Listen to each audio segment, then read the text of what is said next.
Pemirsa, Peraturan Menteri Perdagangan Nomor 8 Tahun 2024 tentang kebijakan dan pengaturan impor disebut-sebut sebagai biang kerok yang akhirnya menyengsarakan industri tekstil dalam negeri.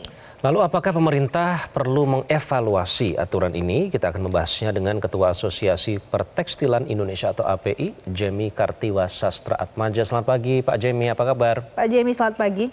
Selamat pagi Mas Iqbal, Bu Valen. Pak Jemi, Anda setuju tidak kalau ini sebenarnya awal mulanya disebabkan oleh Peraturan Menteri Perdagangan Nomor 8 yang menimbulkan polemik? Mungkin saya bicara dengan dari awal ya, kondisi global dulu ya. Jadi pasca pandemi, contohnya kita lihat kondisi global ini mulai dari daya beli yang melemah, berawal dari suku bunga yang tinggi. Itu diberlakukan di berbagai negara, contohnya dari Amerika, Eropa, sampai ke Indonesia.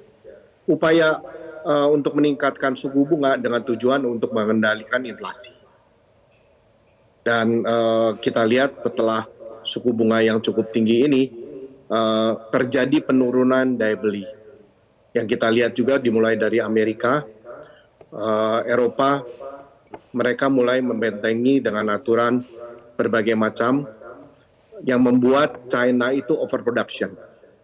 Yang kita lihat terlihat itu dari bulan Juli, Agustus tahun 2022, semenjak China mencabut kebijakan Zero COVID Policy. Dengan istilah mencabut Zero COVID Policy, roda industri di China itu mulai bergerak kembali, Pak. Jadi setelah bergerak kembali, mereka mulai spill overproduction-nya ke berbagai negara. Itu yang kita harus cermati dulu.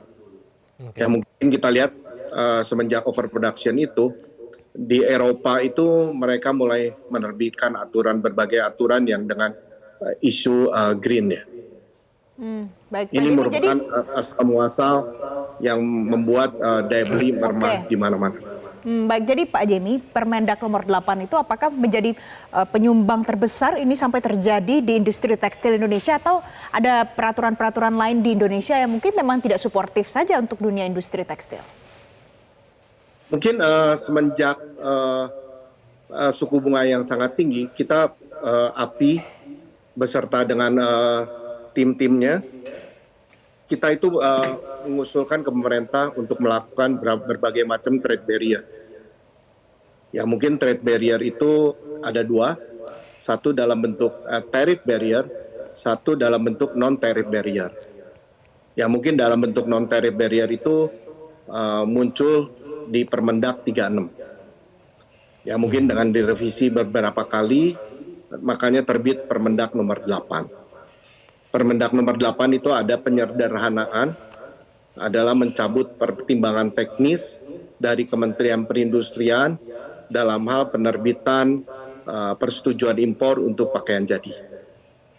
Pertimbangan teknisnya dicabut atau tetap dipertahankan, Pak? Karena kalau saya baca pernyataan dari Zulkifli Hasan pada saat masih menjabat Menteri Perdagangan, kalau industri tekstil tutup, jangan salahkan Permendak Nomor 8 karena masih mensyaratkan pertimbangan teknis sebagai dokumen impor produk TPT, Pak. Jadi dicabut atau tetap dipertahankan sih sebenarnya?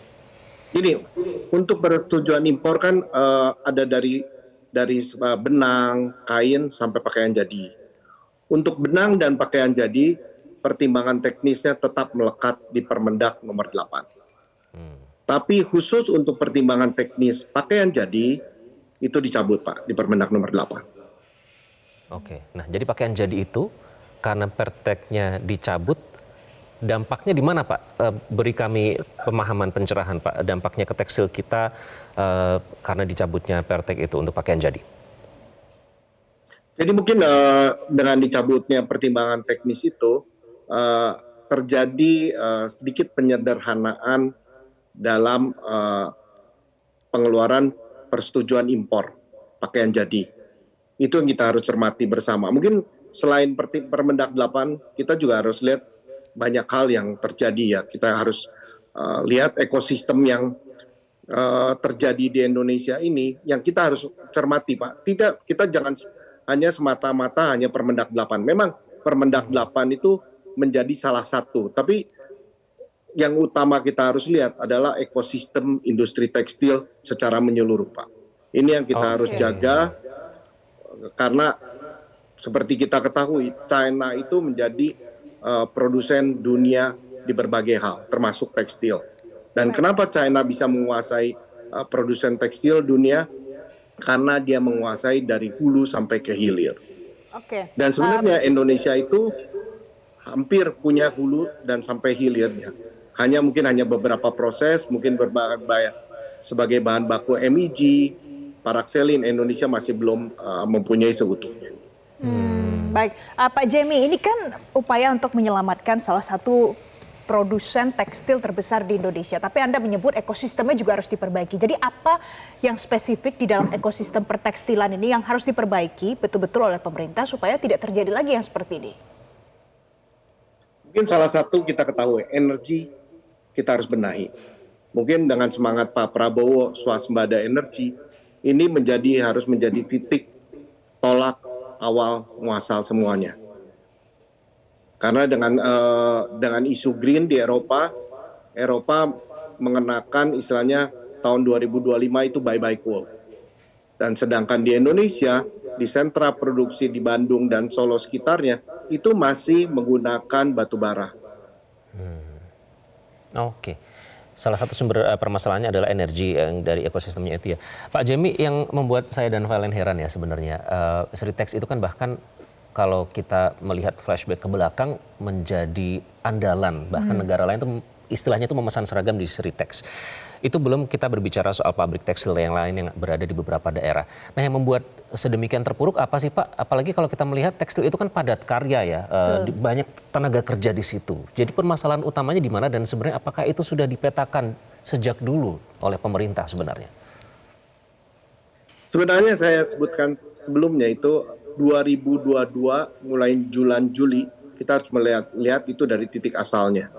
Semenjak China mencabut zero COVID policy, roda produksinya berjalan kembali, sedangkan dunia itu masih dalam keadaan tidak baik-baik saja dalam segi hal daya belinya, Pak. Jadi overproduction itu spill over ke berbagai negara. Dan kita harus belajar dari negara India, mereka sangat pintar untuk membentengi dengan baik dari dalam bentuk trade barrier maupun dalam bentuk tarif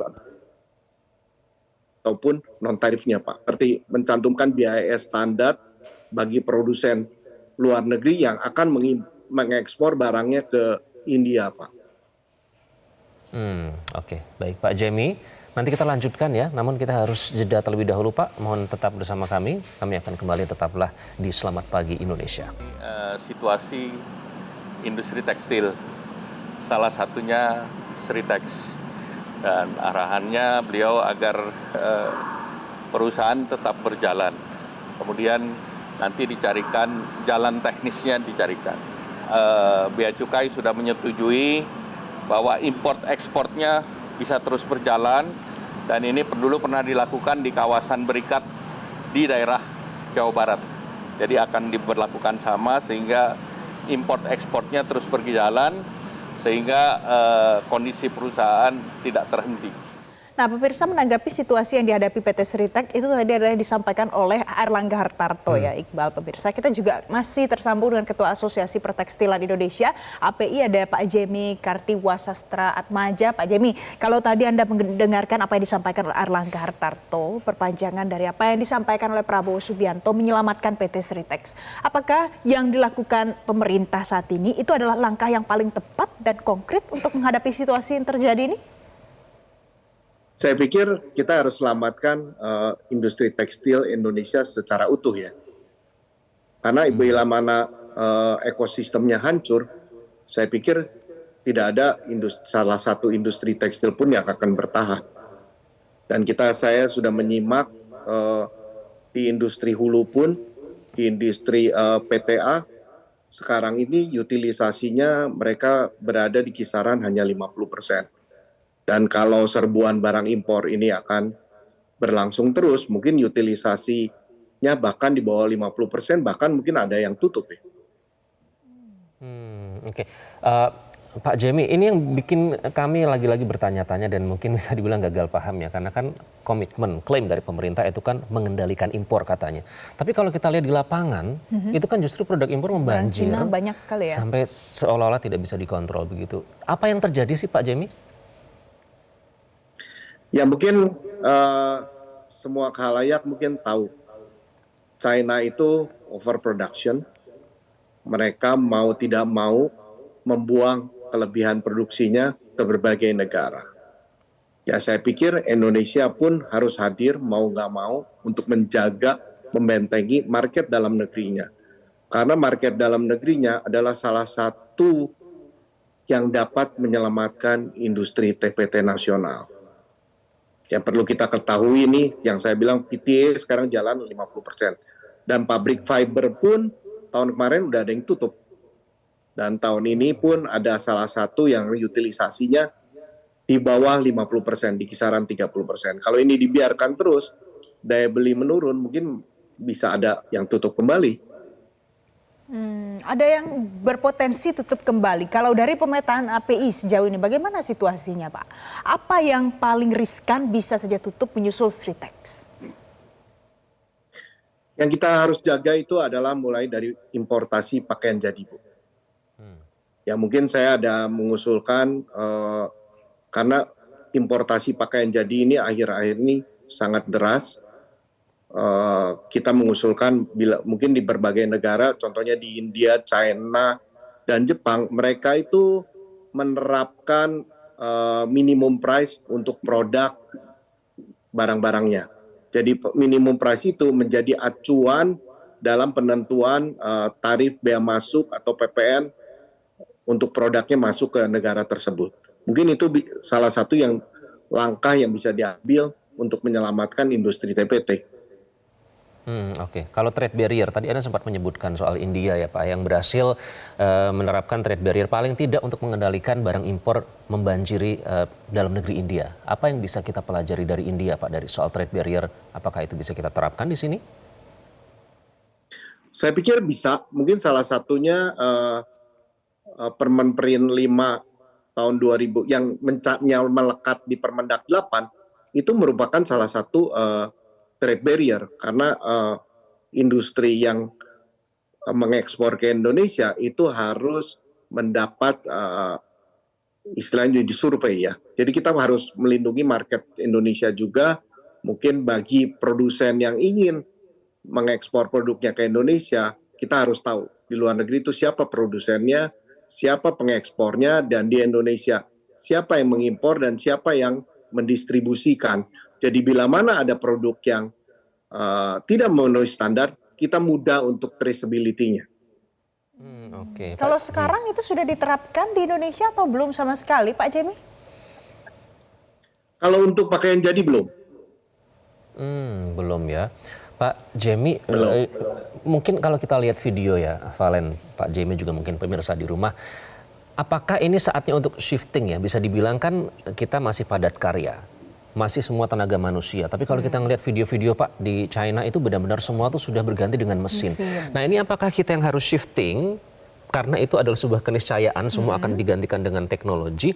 Atau bagaimana Pak, jalan tengahnya tuh bagaimana kalau menurut Pak Jemi? Kalau saya lihat, kita mau lihat dari bahan baku ya.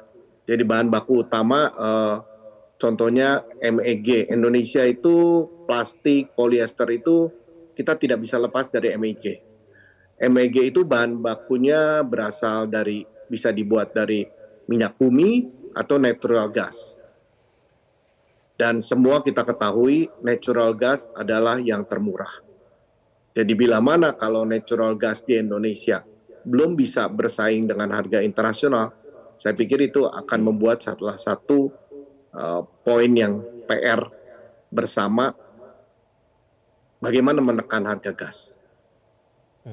Oke, kembali ke energi ya. Baik. Saya penasaran terakhir Pak, singkat saja. Ada berapa perusahaan tekstil yang terancam gulung tikar jika pemerintah tidak segera merealisasikan janjinya untuk menyelamatkan industri tekstil? Utilisasi di industri tekstil ini sekarang sudah boleh dikatakan di titik nadir ya, di 50%. yang seperti saya sampaikan sebelumnya, ada salah satu pabrik polyester staple fiber, sekarang kondisinya running mereka hanya dengan 30%. Dan kalau ini dibiarkan begitu saja, mungkin bulan depan tidak menutup kemungkinan pabrik yang di Karawang itu bisa tutup. Jadi saya pikir pemerintah harus cepat turun tangan. Jadi bukan hanya PT Stitek dan banyak PT-PT lainnya yang harus kita selamatkan ya. Jadi kita harus menyelamatkan industri TPT nasional secara utuh dan menyeluruh. Baik, jadi Sritex bukan satu-satunya, tapi pemerintah harus memberikan perhatian supaya TPT ini bisa diselamatkan yang ada di Indonesia. Pak Jemi, terima kasih karena sudah bergabung bersama kami di Selamat Pagi Indonesia hari ini. Terima kasih Ketua Asosiasi Pertekstilan Indonesia, Jemi Kartiwasa Stratmaja. Jelajahi cara baru mendapatkan informasi. Download Metro TV Extend sekarang.